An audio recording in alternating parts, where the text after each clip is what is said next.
Let's talk about girls.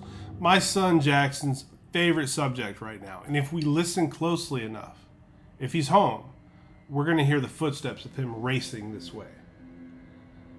But like the legendary song tells us, this is a man's world, but it wouldn't be nothing without a woman or a girl.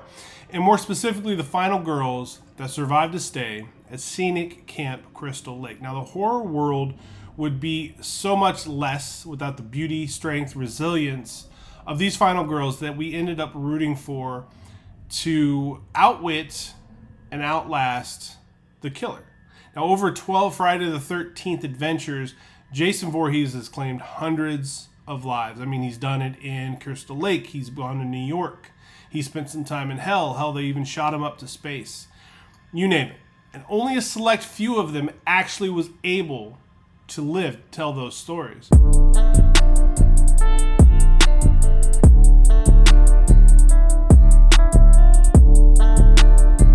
Number 12 on this countdown comes to us from Friday the 13th, Part 8, Jason Takes Manhattan, and her name is Rennie. Now, in any countdown or rankings list, you have to have someone to come in dead freaking last. And unfortunately for Jensen Daggett, this is the position she most often finds herself in for whatever it was that happened on that grimy, gritty, gross vacation to the Big Apple. Now, Rennie is one of those characters that winds up with some sort of a forced connection to Jason in Crystal Lake, which I hated. And in this film, she finds herself on a ship taking a senior trip to Manhattan. Now, problems arise, though, when Mr. Grumpy Bones, Jason Voorhees, is resurrected yet again and stows away on this ship. Rennie's uncle in this movie is a first-rate prick, so we've kind of got him as that antagonist. And on top of that, her love interest in this movie is about as exciting as watching a sponge dry. Now, both of them seem uninterested and lifeless at pretty much every single point of this movie, and Rennie is involved in an extremely uncomfortable scene, which says a lot considering that this is a Friday the 13th film where she's abducted by street trash, she's taken into an alley, drugged, and Lord knows what's about to happen to her before Jason decides to get his best Batman on, swoop in, save the day, ace these two guys before he turns his sights on trying to kill Rennie again. Now, this movie as a whole felt really gross, and it kind of maybe suited the backdrop of New York, which I don't believe was actually New York. I think they filmed it in Vancouver. But when you think about the disservice that they do to this film series as a whole, because I get that there's a contingent of people that want to branch out for Jason. I understand all that. But there's also a lot of people that like to keep it simple. And for an easy rinse repeat type of franchise, they got about as far away from that as you can possibly get here. So for now until forever, Rennie in this movie are DFL for me. Number 11 comes to us from Jason X, and we will be talking about Rowan. So Jason in space should not have worked in any kind of way. It just didn't make any sense. And it was a hell of a thing to pull on people after that really stellar tease we got of Freddy's glove coming up out of the earth and dragging Jason's mask down to hell at the end of Jason Goes to Hell. The best part of that movie, I might add. This is what we got, though, in 2001, which just so happened to be the age I was old enough to drown my sorrows away after a bad horror film. But honestly, I didn't really mind this movie all that much. They took a swing, and it was cheap, entertaining popcorn fodder for 90 minutes. But the character of Rowan with Lexa Dogue, I believe that's how you say her last name, I didn't understand her. She's a bit of a head scratcher. It starts off strong. She's the expert on Crystal Lake, and more specifically Jason Voorhees and the government muckety mucks. They want to study Jason, his ability to regenerate tissue, because let's face facts, this dude has had his ass beat for a few decades and he's still spry. He's still ready to go. She knows that's a bad idea, and it ends up being a bad idea. Rowan is able to lock him in a giant freezer, but Jason, being the big burly show-off guy that he is, he manages to stab his machete through this material, which is insane, stabbing her in the process, and for all intents and purposes, kills her right there. But they're both frozen. They're both preserved, and 450 some odd years later, they're found and, unfortunately for the crew, regenerated. Now, I can't really think of any more memorable reactions between the two characters after this happened. It's mostly Rowan kind of running around with a group of people trying to stay alive, astounded at the sex robot that was turned into Commando that blew Jason away all before we got the new Uber Jason. I mean, there's some interesting and entertaining parts of this movie like we spoke about, but the final girl is not just the final girl. There's a final few people. But we started this movie with Rowan. We're basically ending the movie with Rowan. So if we have to call somebody the final girl here, it's going to be Rowan. She's number 11 on this list, but she's not my favorite number 11 because we're going to give that to Millie Bobby Brown. But for the sake of Friday the 13th, Rowan it is. Coming in at the 10 spot, we've got Jessica from Jason Goes to Hell. When Jason wound up going to hell, I bet I was pissed off about this for at least 5 years afterwards. I don't know what the thought process was behind this movie, but suddenly giving Jason a sister and then a niece and then a grandniece, if that's an actual title for a child that we never knew about, immediately prejudiced me against whoever they put in any of those roles. Except for the baby. You can't get mad at the baby, but we got a total of like maybe 10 minutes of Jason Voorhees in this movie, so that also really sucked. But this is where Jessica comes into the picture, played by Carrie Keegan. Now, she's got a new baby. She's recently lost her mother, who was Jason's sister, who Jason took over the body of a cop and wound up killing her, because the only way Jason can be resurrected is through the body of a family member. Because we all knew about this for the previous 9 films, and we were just waiting for that right family reunion to show up to where all the fireworks can go off, to where we can go a whole movie with just seeing this slug body hop from person to person. So Jessica has the added stress of keeping not only herself safe, but her baby as well from this body hopping uncle of hers that she never knew she had. On top of that, she's got to team up with her ex. And she kind of kicks some ass at the end of this movie. I can't lie about it. She gets tossed some knife that ends up turning into the mystical sword of Eternia. And I hate this movie. You could have thrown Laurie Strode, Nancy Thompson, and Sidney Prescott teaming up against Jason Voorhees all together in this one, and I'd still never look at it again. So Jessica, I'm sorry. You weren't terrible. You were good enough to come in at 10, but that's as high as you're ever going to get on any list of mine ever.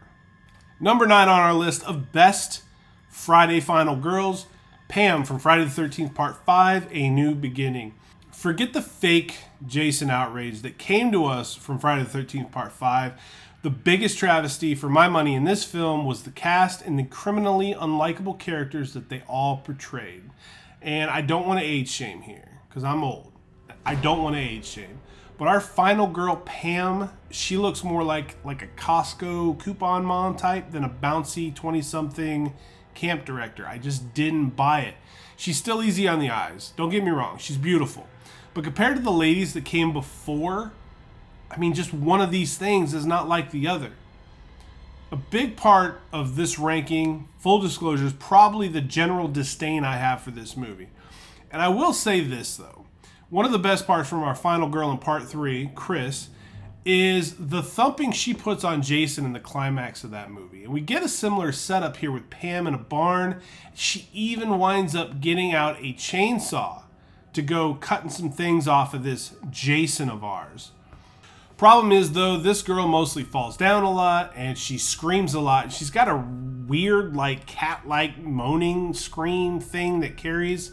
Very off-putting. And I can only give her partial credit, because that's Gomer Pyle under that mask. That's not Jason Voorhees.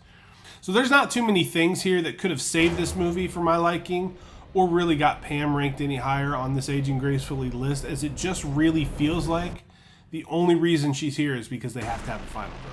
That's horror movie formula, and that's why I feel like Pam got the role that she got in this movie. Number 8 gives us Laurie from Freddy vs. Jason.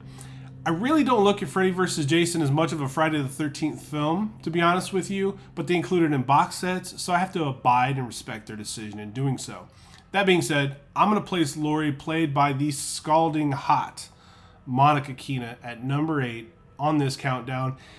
In this film, it feels like her main enemy is Freddy Krueger because she herself lives at 1428 Elm Street. And we find out later in the film that the Dream Demon is the one responsible for the death, the murder of her mother in that house. Why you would stay in that house after that, I have no idea. But they stay there even after. And seeing as she's the last girl standing, she's got a place here on this countdown. Now, the girl's in constant turmoil in this film. I mean, constantly. Bad things happen, and she makes some curious decisions shortly thereafter. Like, even after she's got friends dying, she goes to school the next day. Another friend winds up dead, and her long-lost boyfriend pops up out of nowhere. She's going to go to a rave later that night. I didn't understand some of the characters' decisions, but she's got two maniacs chasing after her. One in real life and one just waiting for her when she nods off. So I can understand if her decision making in the moment isn't the soundest. Jason takes a shot or two at her over the course of this film as well, but it's obvious by the time we get to the third act that Jason and Laurie have a common goal, and that is to rid the world of Freddy Krueger once and for all. Laurie certainly does not reinvent the wheel here. She doesn't do anything that any final girl before her hasn't done in spades.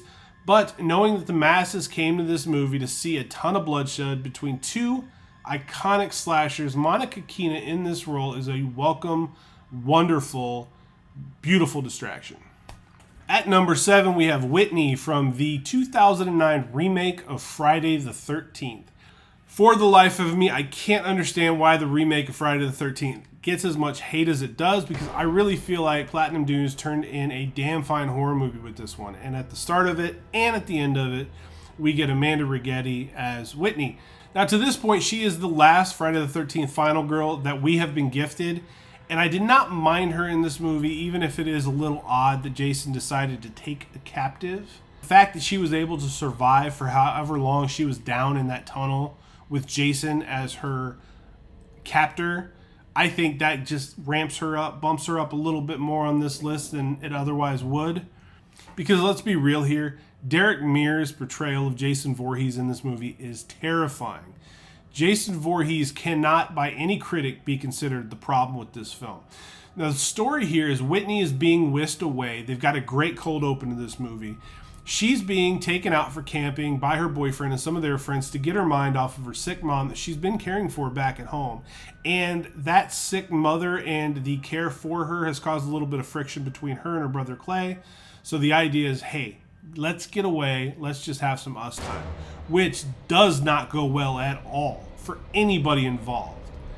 Nothing will take your focus away from your troubles back home than a pillowcase wearing dude chasing after you with a machete being brought towards your face with blinding speed. Now, they follow the trend also of having a final guy and a final girl, and I didn't mind Clay being reunited with his sister and then making it to the end. The jump scare at the end was a little goofy, but those two outlasting this version of the Crystal Lake Killer was well worth the 97-minute runtime, in my opinion, which is why she lands at number 7. Number 6 brings us Chris from Friday the 13th Part 3. Now, as an audience, I feel like we knew once the 3D gimmick was being attached to Friday the 13th, but the third film, we knew it was going to be a lasting franchise. And this one picks up right after the events of Friday the 13th Part 2 and is forever remembered as the film where Jason gets that stellar look, that swag look of his, and that amazing looking mask to cover up his not so amazing looking face. The other thing that Friday the 13th Part 3 gives us is Chris, who is a clean-cut girl next door type if there ever was one. She's having a host of friends over to her family's cabin. Little do they know, though, that damn Voorhees guy is skulking about, and he also somehow has had a run-in with Chris in the past. And they make it sound a lot more ominous than they did before. I don't know if Jason was supposed to be a perv and they switched lanes because they felt that wouldn't be received well, but she certainly hints to that. Now, Chris spends the better part of the movie a little bit on the lame side, if we're being honest. Now, her boyfriend's there, and he looks a hell of a lot older than she does. That whole situation is creepy in and of itself, but he's trying to get laid the whole time, and she's still having trauma from being back in the area, considering what happened to her last time. But that being said, push comes to shove, she lays down some serious pain on this killer in some very tense scenes when she's in that van, stuck on that bridge, and the gas dies. The bridge starts to sink with the tire. Jason winds up reaching through the window to get her. Everything about the climax of this movie was really well done, and Chris plays her part. Dana Kimmel is tremendous here. The barn scene where she puts up a fight is tremendous. She gives him that chop in the head with the axe that forever scars the mask up, that slash at the top. I love they stuck with the continuity of that. I just feel like this is one of the better final girls that we had. And amazingly enough, some people don't like her. Some people don't like this movie. I'll never understand it. But for me, she is 6, and some days she may be a little bit higher. But Chris was really good here. Number 5 on the list, Tina from Friday the 13th, Part 7, The New Blood. So as written, there is no reason that this character should not be number 1, considering all the damage that Tina Shepard inflicts on Jason Voorhees in this 1988 sequel of A Friday the 13th. And I love Lar Park Lincoln. May she rest in peace. I mean, gone way too soon. But my own personal gripes with the movie aside, because it was neutered by guys in suits and decision makers, it was terrible. But you gotta wonder, what did Jason Voorhees think when he came across this girl? Just a random blonde chick. He's killed dozens of them before, but he's squaring off with this lady, and branches wrap around his leg, drop him in the water, and then a power line snakes over and barbecues his ass. And that's just their first dance together. There's a lot of things that happen shortly thereafter. My personal favorite was the roof collapsing on him. I know how heavy that must have been. And it really spoke to our killer's power that he wound up getting himself out of that sticky situation. I've heard the complaints about her offense against Jason, some of them calling them parlor tricks. But you have to remember, when we meet Tina, and grown-up Tina, she is just figuring out how to use her emotions to control her powers. So she's not really good at it yet. She's certainly not 11 from Stranger Things that can just demolish a Demogorgon with a single look. It's not that character. Could it have been better? Absolutely. But name me one more person that broke bad on this guy anywhere close to how Tina Shepard did in Part 7. That's why she's top 5 for me. No questions asked. Number 4 is Alice from the original Friday the 13th, 1980 edition. This movie, being an admitted Halloween clone, you can see some of the influence that Laurie Strode has over this character. Beautiful girl, but very muted, low-key, unassuming, and truthfully not in this movie who I thought would wind up outlasting everything. Now, usually you can tell right away in these films who is meant to make it through to the end, and this is a hell of a curveball to me with Alice being the one. I'd also be lying if I said I wasn't really pissed off that Jason Voorhees had nothing to do with this film, save, of course, for what happened at the end, or what maybe happened, what maybe didn't happen. But it did make Alice's iconic beheading of Pamela Voorhees that much sweeter, if I can be honest with you. Now, if we'd only known about the ramifications of that machete assault way back when, who knows how many pairs of horny teenagers would have survived decades after that whole thing happened. She may have even ranked, she being Alice, may have even ranked higher on this list had she come toe-to-toe with Jason as opposed to just surviving Pamela. As it sits, though, she's on screen with Jason for, a minute in Part 2 before she's 86th? So because of that, Alice ranking it at 4 feels just about right. Number 3 on the countdown, Trish from Friday the 13th, Part 4, The Final Chapter. Friday the 13th, Part 4 to me is just an awesome film. I mean, they got this one right. They hit a grand slam with it, and it follows in the trend of the big franchises and their 4th movie being really good. We won't get into that right now because we're talking about Friday the 13th, but something they did that they got super right was the Jarvis family and the inclusion of Trish, Tommy, and the mom. I'm ashamed to say I don't know her name. I learned it a couple times. I can never remember it, but she's really good in the movie. And I've wrote college theses, it feels like, on how great the character of Tommy Jarvis is, but I think it's time Trish got her flowers as well. Now, the formula for me was strange because Trish is not part of the main group of kids that show up in this film. I mean, she's better looking than just about all of them. She's absolutely stunning. But the kids that show up next door, you know what they're there for. Party, bang, die. So right next door to that rental property, though, is the Jarvis family. And one of the things that this movie gets right, one of the things that makes it stand out amongst all the sequels, is you love these characters. Or at the very least, you're interested in what these characters are doing when they're on your screen. And the Jarvis family is tremendous. They're very warm to each other. They feel like a family. There's no dad around. Makes you wonder what's going on there. Where's the dad? What happened? It engages you in the film. And with Tommy being there, he's a young kid. And that's not something that we got a lot of back in those days, especially with a killer like Jason around. And Trish is just so good in being that protective big sister while also trying to evade this masked nutcase who to this point was still running. And a running Jason Voorhees is a terrifying Jason Voorhees. Now, when it came time to come face to face with one of the most terrifying killers in all of horror history, not only did she do a lot of damage to Jason, she's literally standing there ready to go, shaking his own machete at him, and she drops one of the coldest lines in any horror movie that I've ever heard when she tells him that she's going to give him something to remember them by. Boom. Loved it. Loved her in this film. Strong work here. Number 2 on the countdown, Megan from Friday the 13th Part 6, Jason Lives. Everybody behind the 1986 revival of Jason Voorhees had a hell of a hole to dig out of based off of what happened with that batshit EMT from Part 5. Nutcase, driving an ambulance, killing people in his off time. Not a proper way to live your life. But when Friday the 13th Part 6, Jason Lives hit the theaters, we were ready for the proper hockey mask. And we had ourselves a damn good time watching it. Now, as far as final girls go, it takes a mighty character to complement a hero like Tom Matthews' version of Tommy Jarvis. But Jennifer Cook nailed the assignment, in my opinion, as Megan. Not only is she the daughter of a hard-ass sheriff intent on safeguarding the renamed Camp Crystal Lake, which they are now calling Forest Green, but she appears to be the focal point of a fun and entertaining group of kids that are also camp counselors that are welcoming actual children into the camp. Might I add, that's the first time in any of these movies that we've actually had campers at the campsite. I thought that was great. It gave us a lot of different dynamics in this movie, and it showed Megan's, she's fun, she's a goofball most of the movie. She takes almost nothing seriously. It's not until she actually sees a dead body that she believes that there's actually people being killed around Camp Forest Green.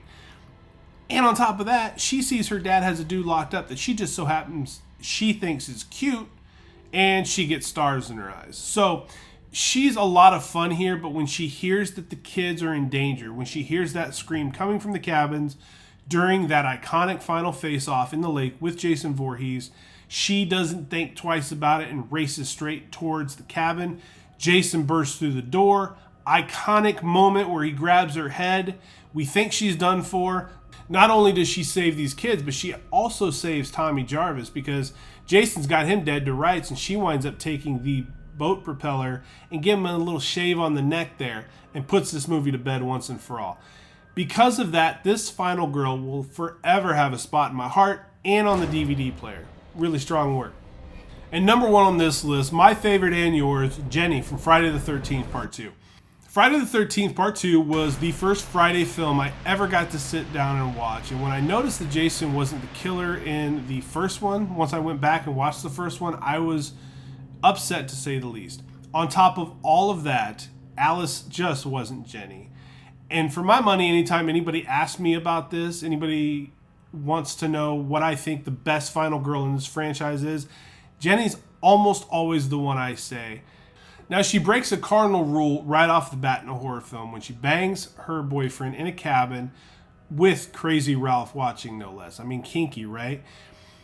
Her man Paul also tells that iconic campfire story about Jason Voorhees and what happened at Camp Crystal Lake. Now, they're all there for a camp counselor training program at a camp adjacent to Crystal Lake, much to the chagrin of the local law. Jenny hears this story, and because she's got a degree in child psychology, later when they're at a bar, she's trying to figure out what Jason would be like if he were to survive. What would it be like out there for him? not having his mother, not knowing what's going on, having to survive off the land. It was a really cool scene because it gave her a little bit of depth, and Paul and Ted laughed at her, and it was fun. But then ultimately, Jenny and Paul come back to the cabin to find that there are lights out, trails of blood everywhere. There is a bloody bed. They think it's a prank. Jenny doesn't know that they go that far. And then we get that great scene where Paul is checking on the fuse box. Jenny is at the stairs and she notices somebody moving through the shadows towards Paul. Terrifying stuff. Paul winds up getting temporarily taken out, and then at that point it's just Jenny versus Baghead Jason. If you haven't seen Baghead Jason, you should really go back and watch a little bit of Baghead Jason. He's good in the 2009 remake, but he is unbelievably scary here. Then after she's fought and evaded, she gets a chance to use some of that psychology on Jason when she finds his shack, finds his decapitated mother's head, her sweater, and convinces him that she is actually his mother. Now, that's a stretch. I get it. But if you think about it, it does the job in the film. For the purpose of the film, it ties it in together. And I think it was brilliant that they mentioned the fact that she had a degree in psychology earlier and she was able to think on her feet that well. Now, Jason buys it just long enough until he doesn't buy it. And she winds up with a pickaxe slash, which couldn't have felt good, in her leg. Now, Paul does pop back up. So some people say, well, Jenny didn't really finish the movie off by herself. She had Paul's help at the end. I can't fault her for that. I thought she was great in the movie. Strong character, beats Jason's ass, puts up a fight. Very great way that they ended this film. I thought it was killer. Little continuity issues going from 2 to 3 because we see a vision of this guy coming through the window and grabbing her, and he's this mongoloid hillbilly with hair everywhere. And then in part 3, he has no hair anywhere on his face. Really nitpicking at that point. Amy Steele as Jenny in this movie was tremendous, and I really wish we could have gotten more of her character moving forward with the franchise. I mean, it wasn't in the formula for the rest of the films to have repeat characters other than Tommy Jarvis, of course, but still, it would have been nice to have her come back. But she's number one with a bullet, or more specifically a machete. Well, what do you think? I think you're drunk. I'll drink to that. Jason's a legend, Jenny. A legend. There are hundreds, if not thousands, of girls from the multiverse of bloody murder cinema that are available to us, that we've seen, that we've known and loved and been entertained by. But I think some of the best, if I had to pick, I'd say some of the best have come from Friday the 13th. Some of that could be because we don't see repeat characters too often here at Crystal Lake, so there's more to choose from. We don't get a Laurie Strode. We don't get a Christy Cotton. It's really hard to beat a pretty girl evading Jason Voorhees in the woods for 90 minutes of carnage candy. And that is why we celebrate this today on this channel. Aging Gracefully, I'm Matthew Essex. Thanks for listening to this. If you have a different opinion, I'd love to hear it. I don't think it has to be combative. I know some people get into really brutal arguments over this stuff, which is silly to me. You should let me know who you think is the best, who you think is the worst, what I got wrong, and in doing so, subscribe to the channel so we can talk about more down the line. But until that happens, I'll see you guys on the other side.